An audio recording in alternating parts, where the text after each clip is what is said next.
Greetings, bibliophiles, and welcome back to the book thing.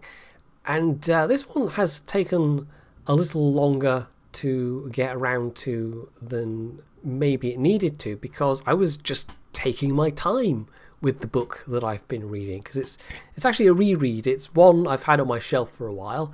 It's one I haven't read for a while, and I figured, after having covered the I can't even say the word, Hydrogen Sonata, it might be interesting to go back to some earlier banks and try out something that I hadn't looked at for a bit. And in this case, it's Against a Dark Background, which was the first of his non-culture sci-fi novels.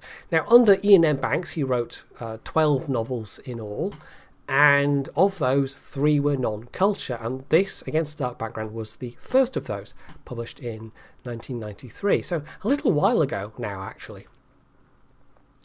So, it's kind of an interesting one, because it's possibly, of all his sci-fi, it's possibly the bleakest that he's written, and it's also possibly the most different from the culture novels, because with the culture novels, there was always that background of the culture itself, because various horrible things might happen, but the culture would always go on. And the culture is this kind of utopian post-scarcity society where basically everybody's free to do what they want to do, really. And it's kind of a functional anarchy in which things just, like if there's various crises or whatever, things just kind of happen on an ad hoc basis, and the various super intelligent artificial intelligences, although that's kind of stretching the term a bit in the context of the mines, they just kind of come together and deal with things as need be, and everybody else just gets to pretty much mess around and not have to worry too much. And occasionally there are big crises that happen that require a lot of people to pull together, but generally speaking, it's a pretty laid-back, relaxed place. Of course, there's always those kind of dichotomies that go along with that, in that there are also these super manipulative elements of the culture that kind of operate beneath the surface, and that's one of the things that makes the culture not just this kind of idealistic fantasy, is that in order for the idealistic fantasy to actually functionally operate, there has to be some less savoury things that go along with that. But on the whole, the culture would be a pretty nice place to live. Now, Against a Dark Background is in some ways an antithesis to that, and it kind of unfolds over the course of the book to the point where you fully realise how much that is true. And this is going to be a difficult one to really talk about in any amount of detail, because it's a novel, and this is one of the interesting things going back and rereading it when I know what's going to happen. It's a novel that really it's heavily event driven in a way that maybe some of his other novels aren't. It's got a kind of linearity to it. And I'm not going to say it's got lots of plot twists exactly, but there are lots of stark events along the way, lots of turning points where things get progressively darker. And even just saying that's kind of a spoiler as to the tone of the story. But it just kind of unfolds and unfolds and unfolds along the way. And it doesn't have that kind of, like Hydrogen Sonata had a kind of almost a ticking countdown feel to it. And there's maybe an element of that in this as well, but it's more like a kind of sort of Damocles feel, where there's this unspecified doom hanging overhead. And I think that is quite deliberate. There's a lot in this book that is very deliberate and is very clever from a storytelling point of view. The title itself is actually quite clever, and you know how I like a clever title, because it works on multiple levels. So, without saying too much about it, it's a human society, and they're in this star system. I was struggling to say several words at once there. Solar and stellar and star. They're off in this star system, and I'm not going to say too much about it because it again spoils things that get unfolded as you go through the book. But basically, it's this very, very long-lived society.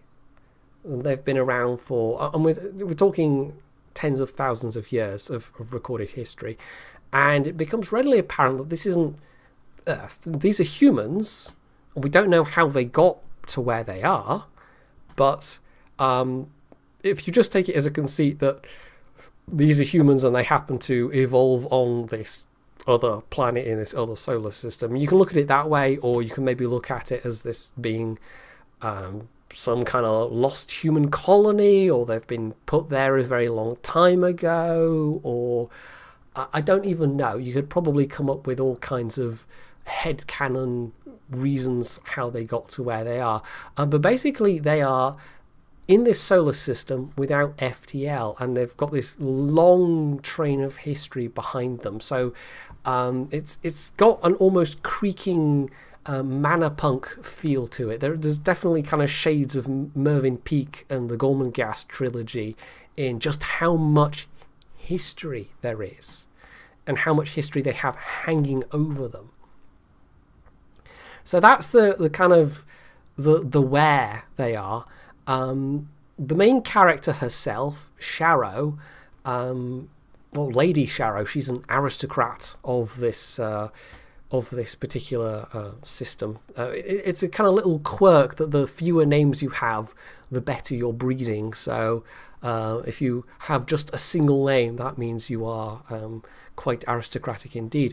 But in her case, it's a family that's fallen on hard times, and there's quite a lot of complicated family history involved, and her own personal history. Again, we're going back to this against a dark background title.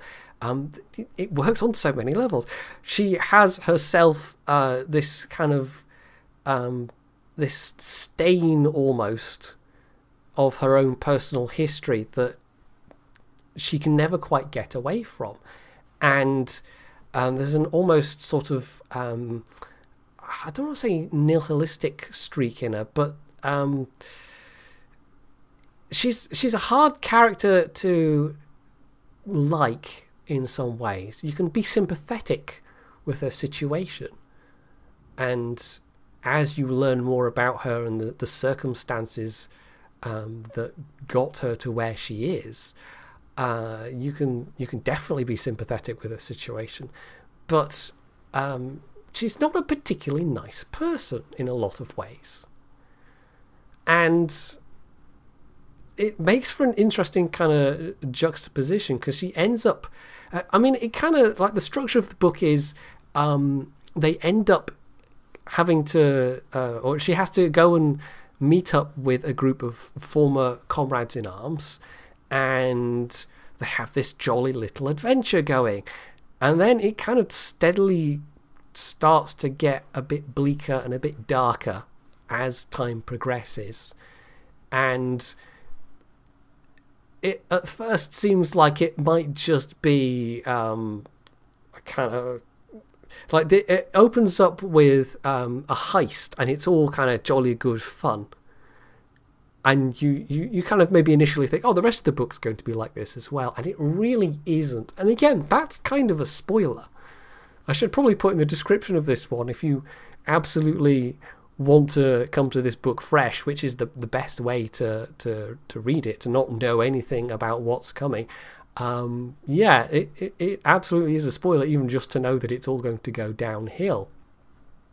So the title's not lying. If you look at the title and guess that it means that it's not going to have a happy ending at the end of it all, it's definitely not lying. The title alone is a spoiler in some ways, but it kind of it sets up this kind of dichotomous expectation of, well, there's the title, and about her personal background and a bit about the history of the world at the start, and then they go on this jolly caper, and it all seems like such fun, and then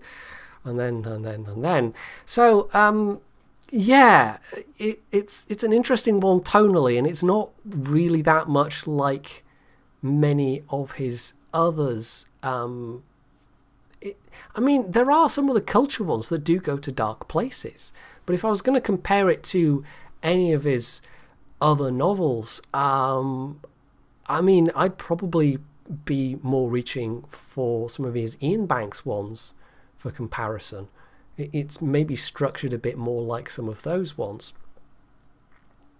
So, yeah, it's overall, it's different, and because it's so self-contained, and because it has to do all the world building in the span of one novel, it's not like some of the later culture novels where you can rely on you knowing, at least in theory, what the culture is.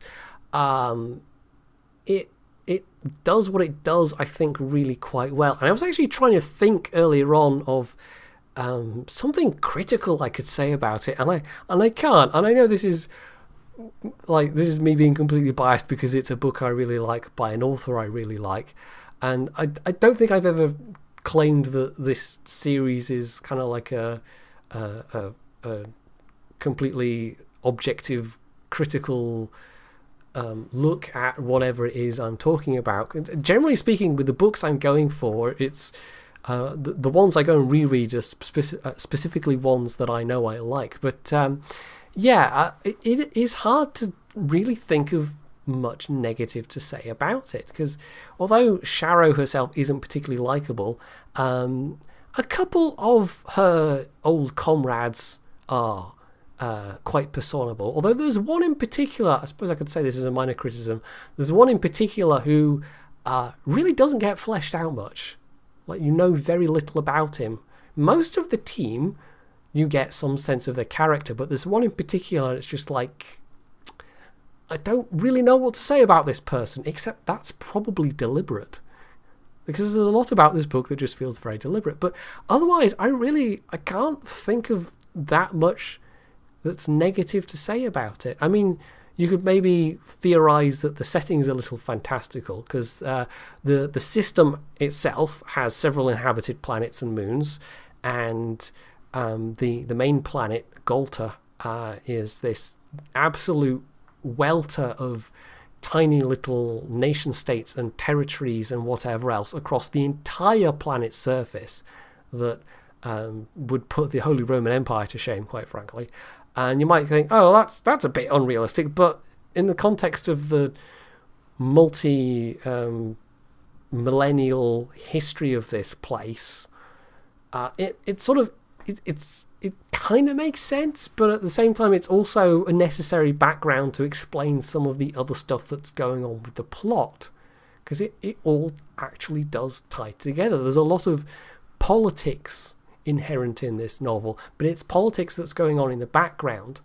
And there's this kind of, and again, going back to the title, you've got all the kind of adventuring and the journey of Sharrow, and then in the background you've got all this other stuff that's taking over, and it's all tied together.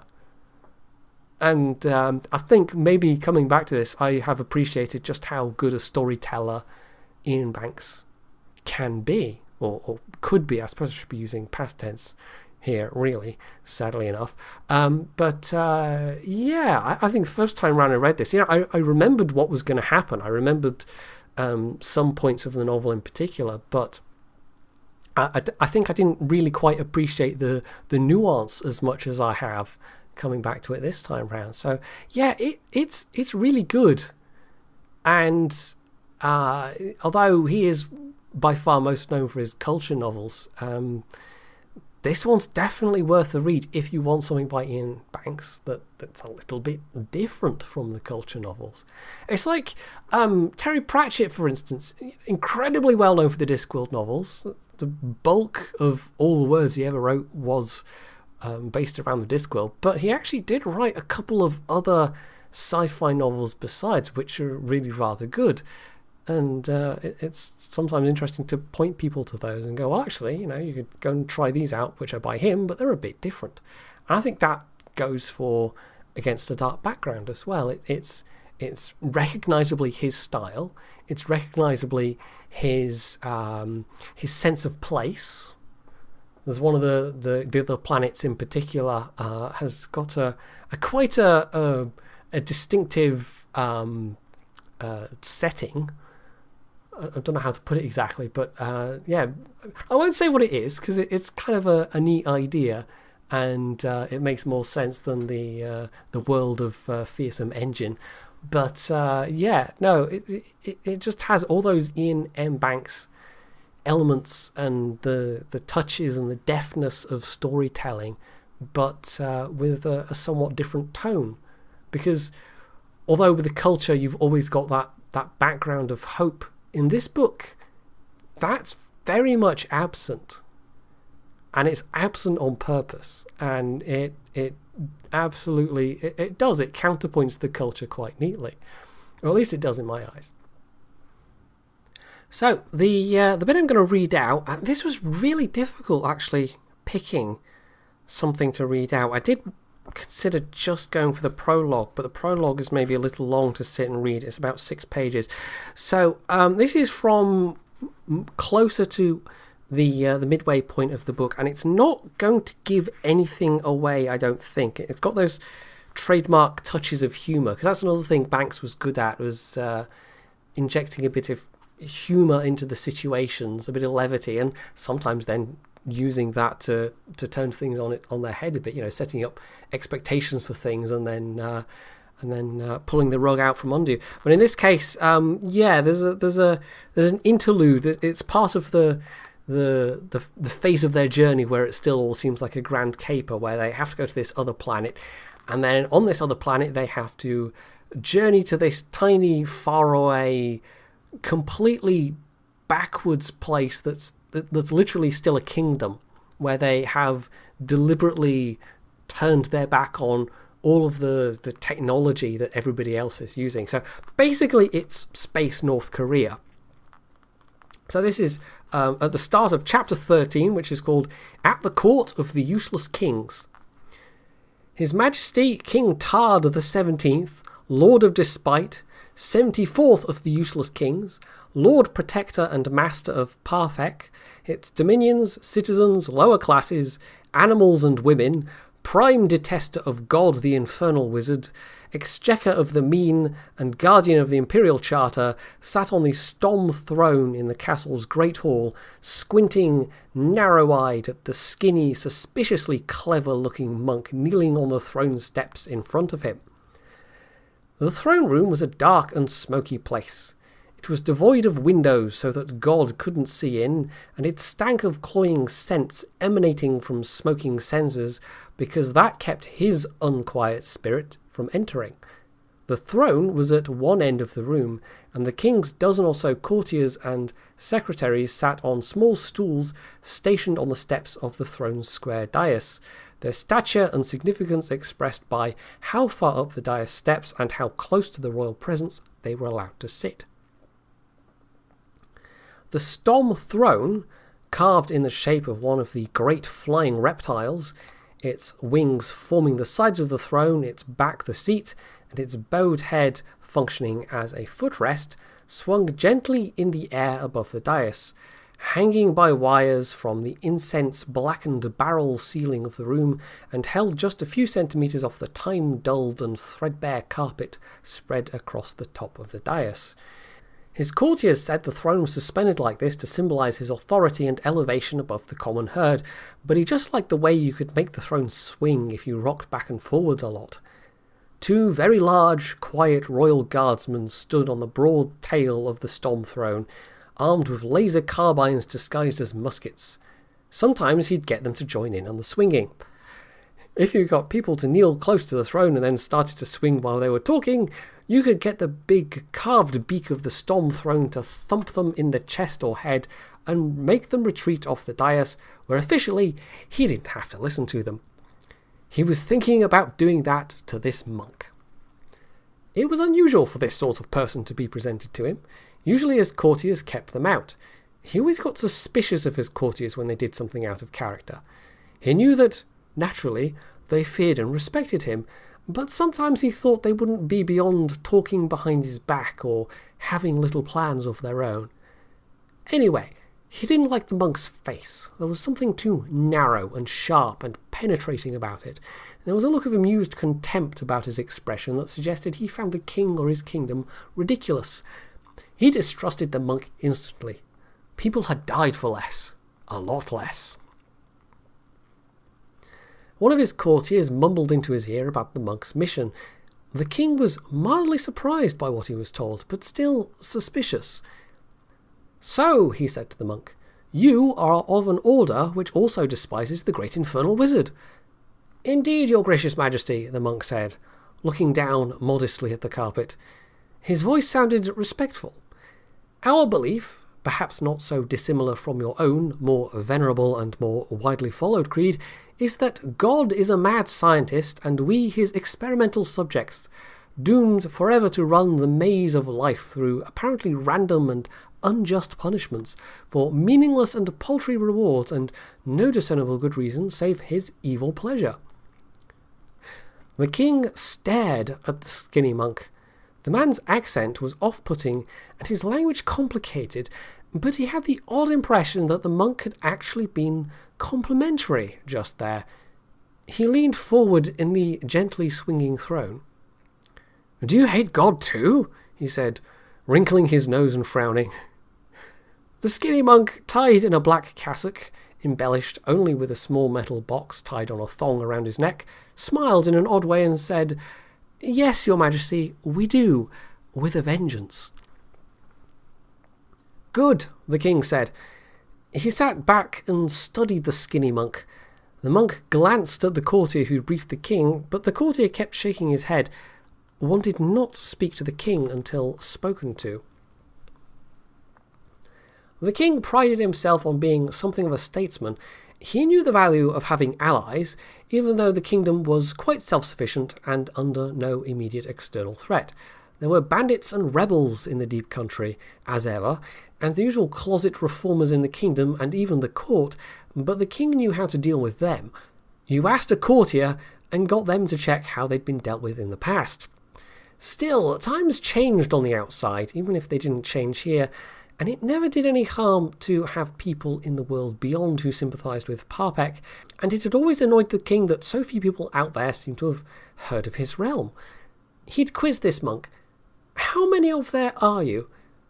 "Here in your realm, your majesty?" "Only myself of our order." He shook his head. "No, everywhere. How many of you altogether?" The skinny monk looked sad.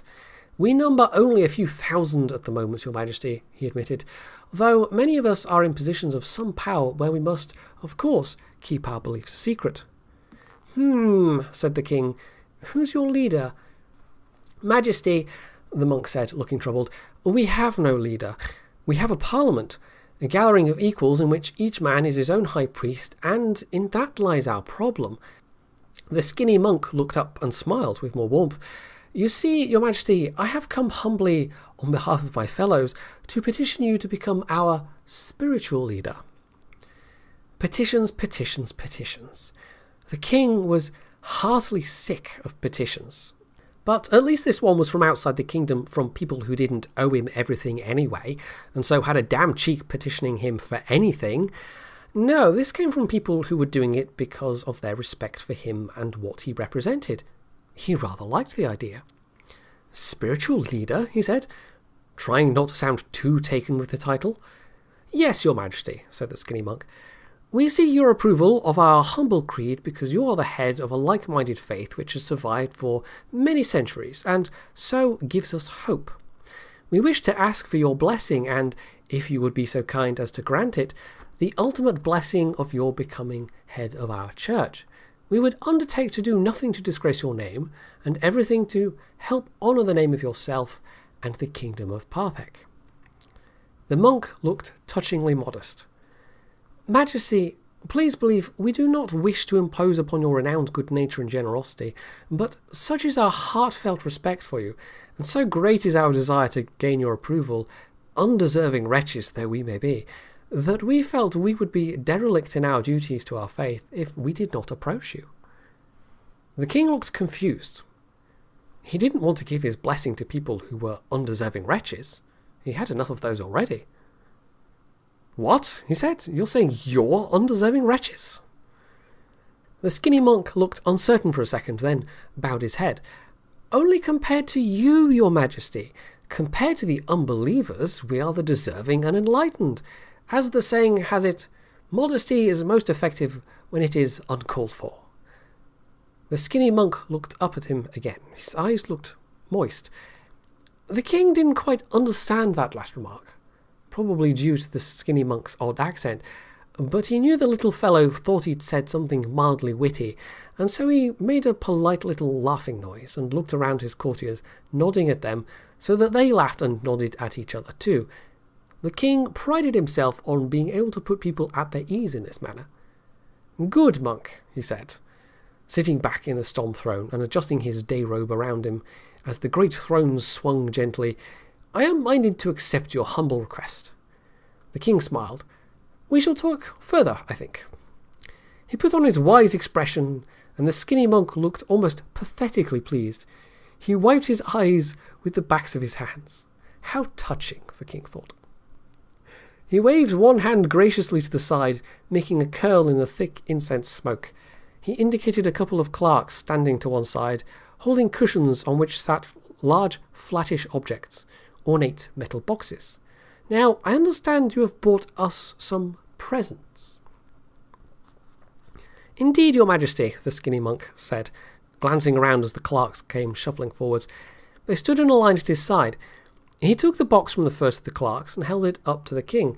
It looked like a larger version of the little box on the thong around his neck. "It is a book, your majesty." He fiddled with the lock on the metallic box. "A book?" the king said. He sat forward in his throne, gripping the edges of the storm's wings. He hated books. "A book!" he roared.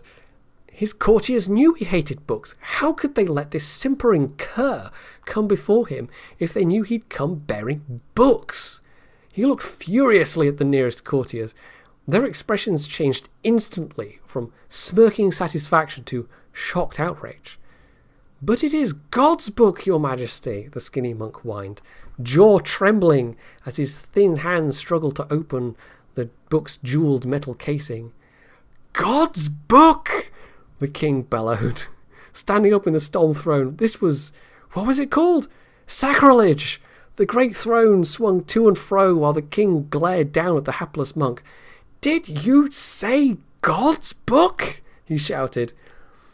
He raised his hands to order the heretic to be taken away. "Yes, your majesty," the monk said, suddenly pulling the book apart, pages riffling, "because it is blank." He held the book up before him like a shield, face turned away from the king's wrath while the fluttering white pages fell, fanning apart.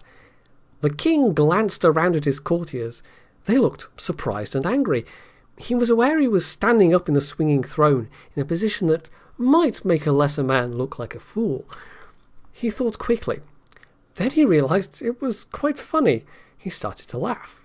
He sat down on his throne, laughing, and looked round at his courtiers until they started to laugh too. "What, good monk? Are they all blank?" "Yes, your majesty," the skinny monk said, gulping, laying down the first book and taking up the next from the second clerk. "See?" He put that one down, lifted the next, and the last. "See, your majesty, see, all blank. And look, the pages themselves are too slick and shiny to be written upon. No ink pen will write, and even lasers will simply reflect. They cannot even be used as blank notebooks. They are truly useless books." "What?" shouted the king. He put his head back and roared with laughter. "Useless!" he shouted, lying back in the stone throne and laughing so much that his sides ached. "Useless!" He laughed until he started to cough.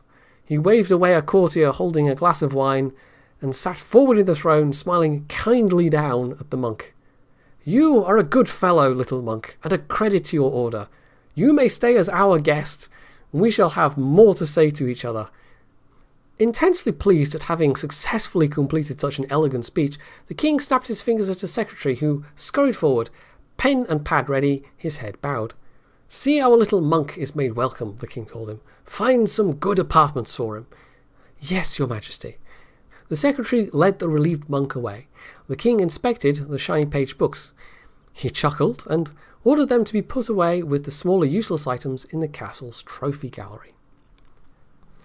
So, there's probably a few points of that that are maybe a bit obscure, and obviously the context is missing, but hopefully some of the quality of Banks's writing came through from that anyway, and that's certainly one of the more amusing bits of the book. There are moments of levity that he's managed to inject, but the levity is almost necessary to illuminate then the darker shadows that also occur. Because if it was just unrelentingly grim the entire way through, I think it would be a rather different experience.